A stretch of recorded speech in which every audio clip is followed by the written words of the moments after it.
Namoy ko ano na, parang masarap na. Wala na yung sangsang niya. Kulit itong alaga ko. Galing pa kami dyan tuk-tuk. Hanip yan. Balik ko talaga pagturo. Yan o. Yan ang pinakabutok niya. Dahil hindi lang mapasma. Halika rito, dito.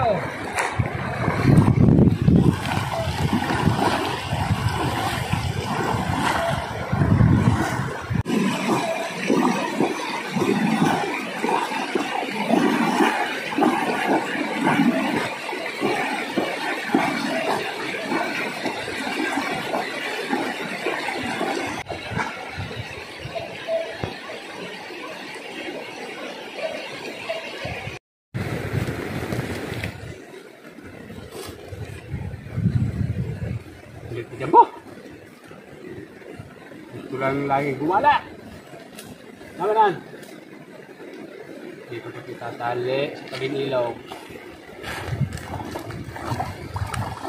Aga mo ha. Hindi kaya siya makawala dyan. May ano to, may gatlang. Ginatlang ko na yun.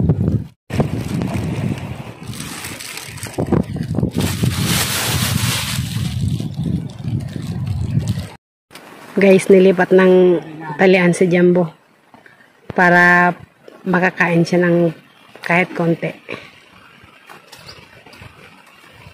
Hindi ko ba ko muna yung alaga ko kay nahirapan ako doon pag umaraw sa tuktok. Yan o, may dala akong tiba. Doon ko na siya pinapainom para hindi na bumaba.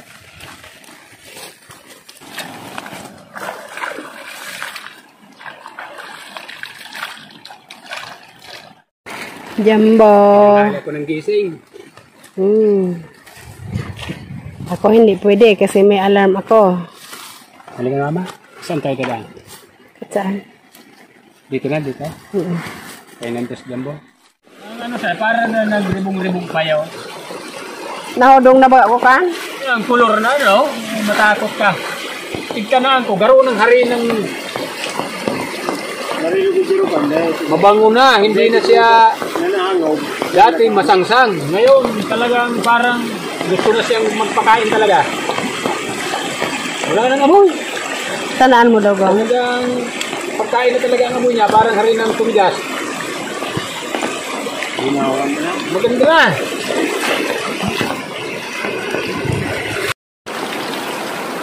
Wala na yung amoy dahil. Talagang parang pagkain na talaga.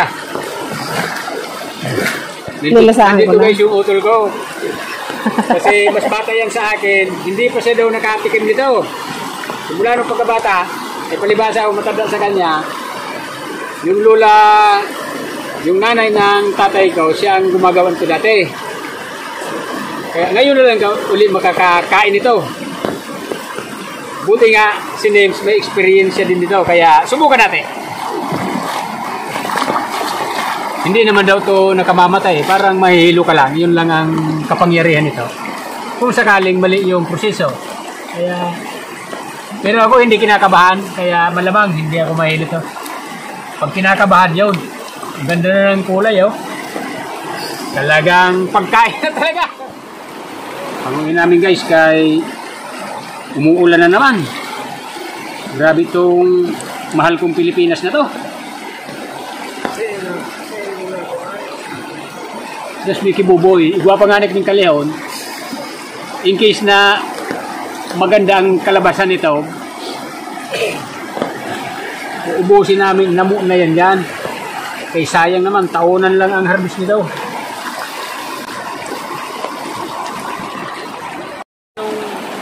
Pagbago siyang i-slice, hindi mo kayang amoy, masangsang. Pwede lang ganyan, ilalaga. Tapos gataan. Masarap to boy. Sabi ko sa'yo.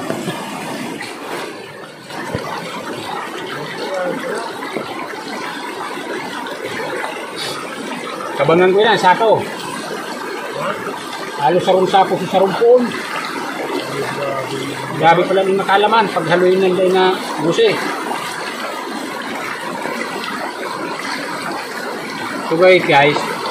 So guys, pag hindi naluto lahat, pwede natin ibilad para hindi siya masisira.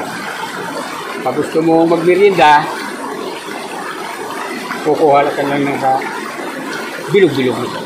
Bibilad na ito pag hindi, kasi parang marami ah. Si Utol, ayaw, duda siya eh. Hindi pa daw siya nakatikim nito eh.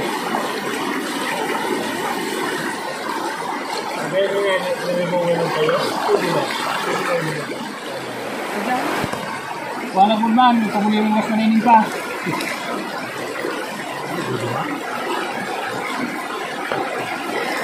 Ano man ang musik yung yat? Galing matuto maglakad. Yung yat! Kung napanood mo to, punta ka dito bukid, makakain ka. Kasi dito lang itong bukid eh. Pang merienda ko to. Makatipid sa bigas.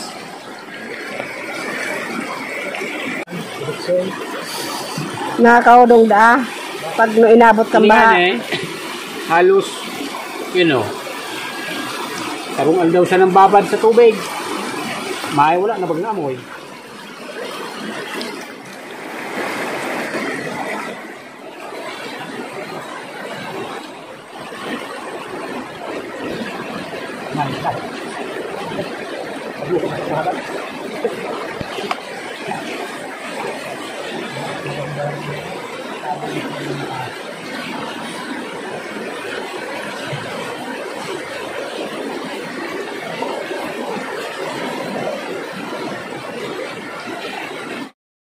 Bola-bola, gulang puti.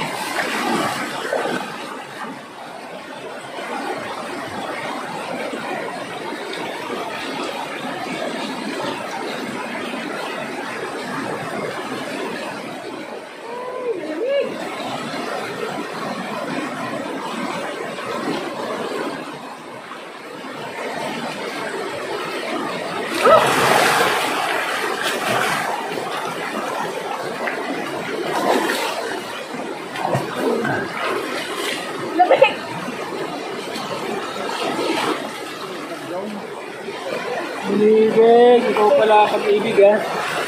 Lili, Patrick. Malamig ang simoy ng... Pero mo Nardiboy, hindi pa nga siya nakatikim nito. Talagang yung mga kapatid natin yung balat-bata sa atin kami guys, maghango ng namo. Maya-maya, pagkatapos ng maligo, bukan natin magluto. Sa wakas, makakakain din ulit ng namo. Naalala ko siguro, elementary pa ako nakakain yan. Yung utol ko nga, yung sinundan ng bunso yun, hindi pa daw takot siyang tumayan kasi hindi pa daw nakakain yan. Ay, mas matanda kami din sa kanila. Silip yun, alam din eh. Medyo kampante ang loob ko na kumain niya.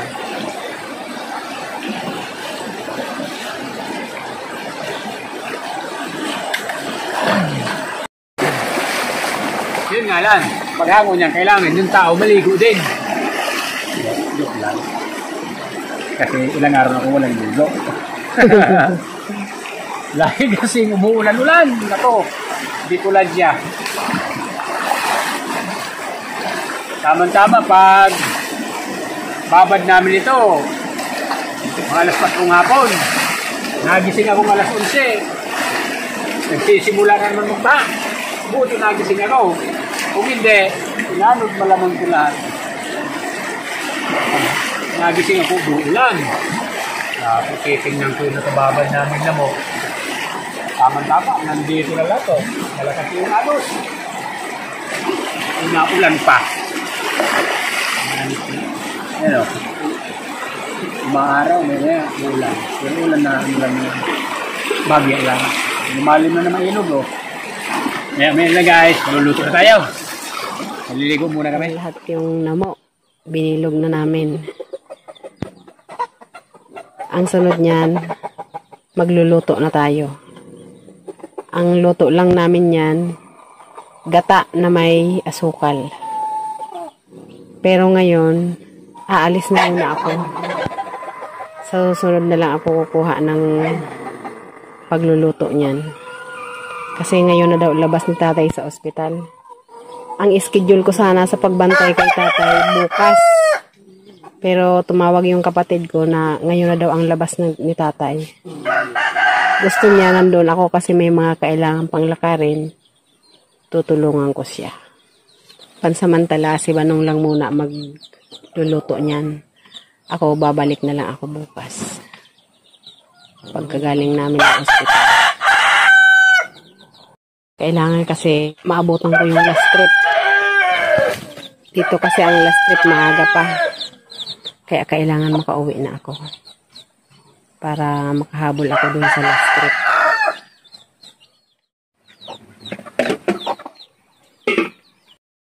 Guys, magandang hapon.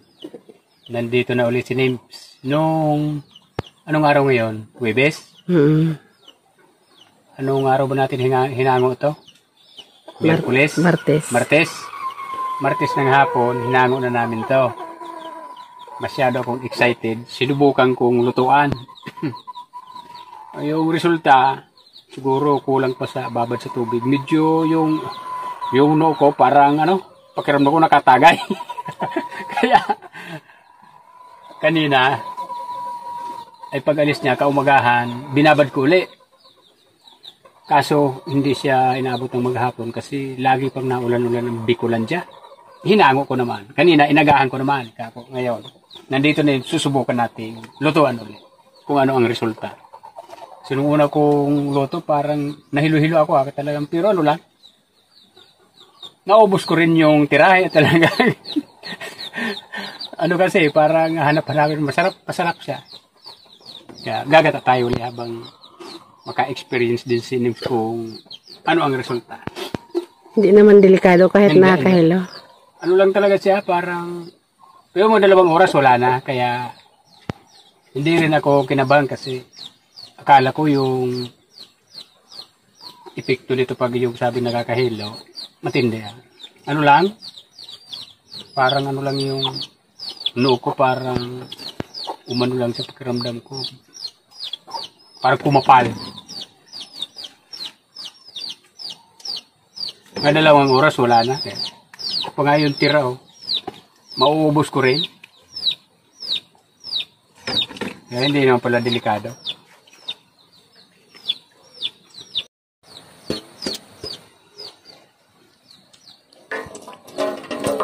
Wala na siyang amoy, mabango na siya eh. Hindi na tulad ng bagong gaya, talagang hindi mo kayang amuyin ng matagal. Ngayon parang nagano siya. Parang harina na siya. Ang ganda na amoy. Okay.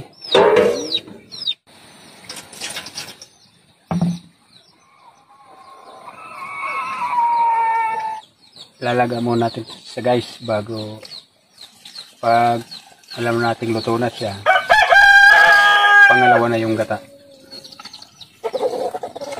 Yung tubig, yan sisip-sipin niya yan. Pantay lang tubig. Pag natuyo yan, tuyo yung gataan kasi yung gata lumalapot eh. Ang option yan, pag linaga mo, pag gusto mo na siyang kainin na walang gata, pero kung gusto mong may gata, gagatan mo.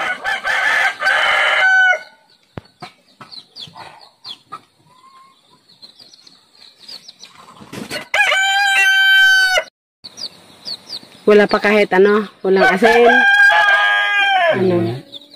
Basta lada mamaya lang. Mamaya na paggata.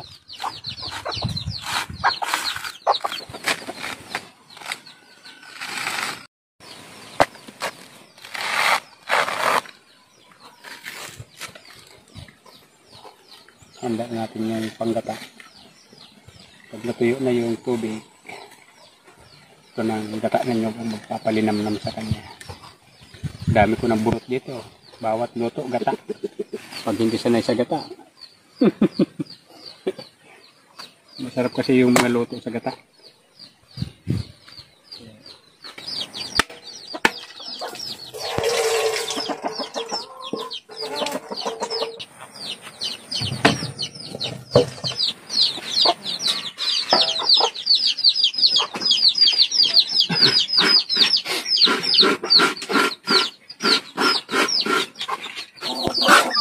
Bawal yan. Hoy, bawal. Nagata naman. Mamaya bibigyan kita. Tapos.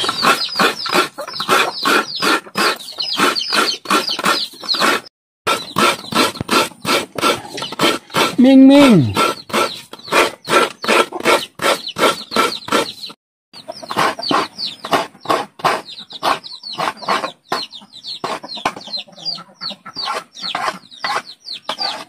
Nagtuturog. Che. Araw kang ito nanibawa sa pakon niya.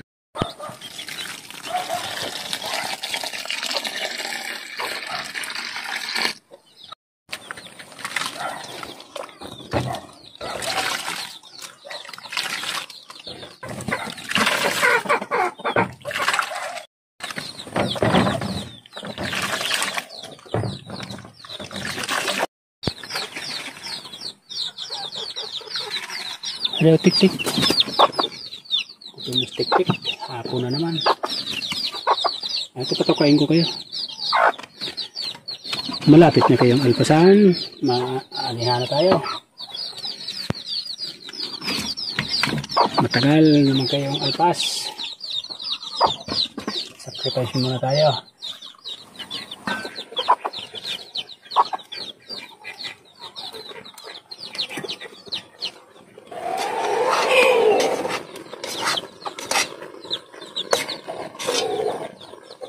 Ay, tuyo na. Tuyo na siya. Ilang dekada.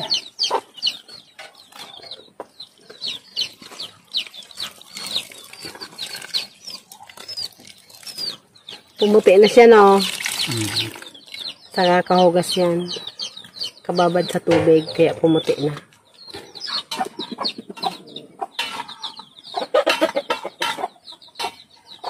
Guys, luto na daw. Kukuha akong pansapin.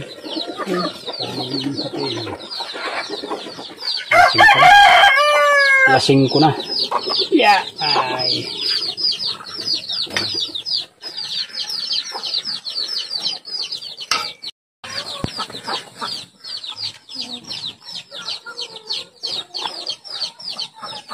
Pumuti na kasi parang sobrahan yata ng hugas. Saka nadurog na. Nadurog na siya pero hindi naman siya yung nanguwi. Napaputol-putol. Oo. Manipis siya eh.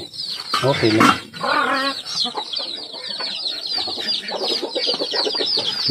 Kuhaan mo yan din. Oo, akin na yan. Secret ingredients. Kamats nito, malakas sa asukal. 1/4 din nila dito ni Nimso. Kung hindi ko kinontrol, mauubos ko. Kasi masarap yung matamis. Nakatikim tayo nito. Sunod na taon ulit. Yun lang, hindi pwede diabetic nito. Kasi asukal yung masarap. Masarap na pag may asukal.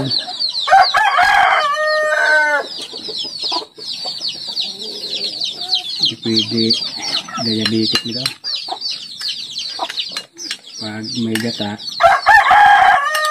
asukal ang panapat.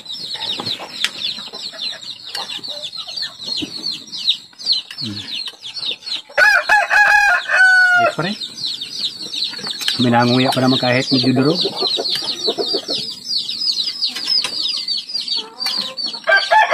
Ayun. Alamok. Bago nakatikim ng ganito ulit. Buti alam ni Ned.